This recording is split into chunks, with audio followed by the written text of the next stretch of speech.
তো বন্ধুরা বড় বড় কোম্পানিরা তারা তাদের পুরনো প্রোডাক্টগুলোকে সেল করার জন্য অ্যাড চালিয়ে থাকে। অ্যামাজন এবং ফ্লিপকার্টের মধ্যে আমরা অনেক সময় প্রোডাক্ট অর্ধেক দামের মধ্যে পেয়ে যাই। তো বন্ধুরা এত বড় বড় কোম্পানিরা তাদের পুরনো প্রোডাক্টগুলোকে সেল করার জন্য যদি এত কিছু করতে পারে, তাহলে আমরা আমাদের ছোট ইউটিউব চ্যানেলটার পুরোনো ভিডিওগুলোর মধ্যে একটু ভিউজ নিয়ে আসার জন্য কেন একটু চেষ্টা করবো না? তো বন্ধুরা অনেক সময় আমাদের অনেকের ইউটিউব চ্যানেলের মধ্যে নতুন ভিডিওগুলোর মধ্যে তো ভিউজ ঠিকঠাক মতো চলে আসে, কিন্তু যেই ভিডিওগুলো একটু ব্যাকডেটেড হয়ে যায়, একটু পুরানো হয়ে যায়, সেই ভিডিওগুলোর মধ্যে ভিউজ আসা বন্ধ হয়ে যায়। তো বন্ধুরা যাদের চ্যানেল এখন অবধি মনিটাইজেশন হয়নি তাদের ক্ষেত্রে এটা একটু খুব বড় প্রবলেম হতে পারে।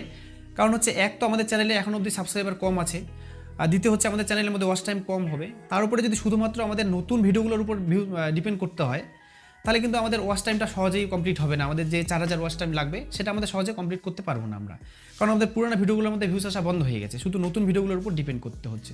তো এক্ষেত্রে আমাদের চ্যানেলটা মনিটাইজেশন পাওয়ার ক্ষেত্রে একটা খুব বড় প্রবলেম হতে পারে।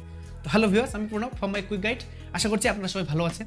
তো বন্ধুরা আজকের ভিডিওতে আমরা দেখবো আমাদের যেই ভিডিওগুলোর মধ্যে ভিউজ আসা বন্ধ হয়ে গেছে সেই ভিডিওগুলোর মধ্যে আমরা কী করে আবার নতুন করে ভিউজ নিয়ে আসা স্টার্ট করতে পারবো, যাতে আমাদের এই 4000 ওয়াচ টাইম তাড়াতাড়ি পূরণ হয়ে যায়। তো বন্ধুরা আপনারা ভিডিও দেখতে থাকুন। ভিডিওটা যদি আপনাদের ভালো লেগে থাকে তাহলে একটা লাইক করে দেবেন, আর যদি বেশি ভালো লাগে থাকে তো চ্যানেলটাকে সাবস্ক্রাইব করে রাখতে পারেন আমার পরবর্তী ভিডিওগুলো পাওয়ার জন্য। তো চলুন তাহলে ভিডিওটাকে শুরু করি।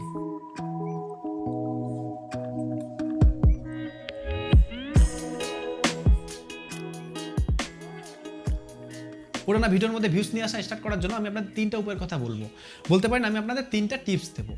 একমাত্র এই 3টা টিপসের মাধ্যমেই আপনারা পুরোনো ভিডিওর মধ্যে ভিউজ নিয়ে আসা শুরু করতে পারবেন। তো এর বাইরে আমার আর কোনো উপায় জানা নেই। আপনাদের যদি জানা থাকে তাহলে আমাকে কমেন্টে লিখবেন। তো এই 3টা টিপস আমি আপনাদের বলবো। তো তার আগে আমি আপনাদের বলে দিই যে আমাদের ভিডিওর মধ্যে ভিউজ আসা বন্ধ হয়ে যায় কেন, কী কারণে আমাদের ভিডিওর মধ্যে ভিউজ আসা বন্ধ হয়ে যায়।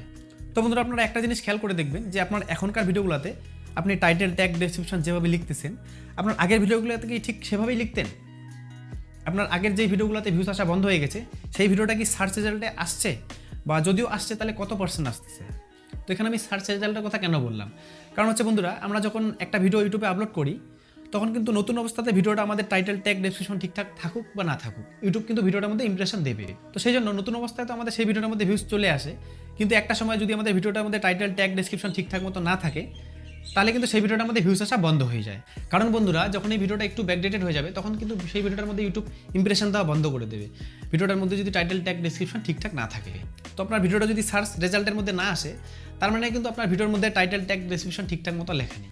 তো প্রথম যেই টিপসটার কথা আমি আপনাদের বলবো, আপনার ভিডিওর মধ্যে যদি টাইটেল, ট্যাগ, ডেসক্রিপশন ঠিকঠাক মতো লেখা না থাকে তাহলে আপনি টাইটেল, ট্যাগ, ডেসক্রিপশনকে চেঞ্জ করে দিয়ে দেখুন সেই ভিডিওটার মধ্যে ভিউজ আসা স্টার্ট হচ্ছে কি না।